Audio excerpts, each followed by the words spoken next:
Hello there. So you want to know how you can simply go ahead and host a webinar or host multiple webinars. This is going to be the only video that you'll ever need to watch on the internet to set up your Zoom for the webinar. So let's just get straight into the video, shall we? So first things first, what you want to do is go into your new meetings and then simply go ahead and make sure you start your new meeting with your personal meeting ID. What that is going to do is it's going to make it easier to share to people. Click on new meetings right over here, and now what you're going to do is you're going to have your display and your camera just set right over here and click on start. Now this is not the time to invite people already. So now what you need to do is simply go ahead and have your host tools right over here. Now what is allowed in webinars is completely up to you. You can just set it right over here. So if you want to allow the people just to chat and everything should be turned off, I'm just going to go ahead and do that real quick. So as you can see on my host tools, I've only enabled the most important ones for a webinar. So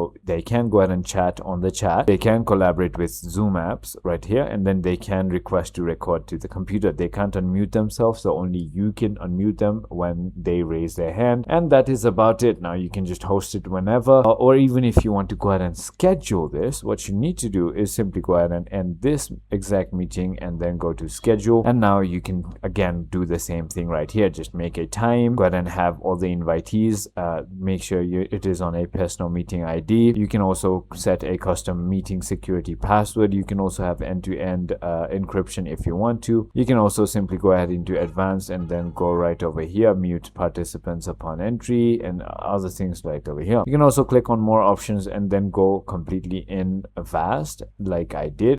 So that is about. I hope this video was helpful to you. If it was, hit that like button and I'll see you on the next one.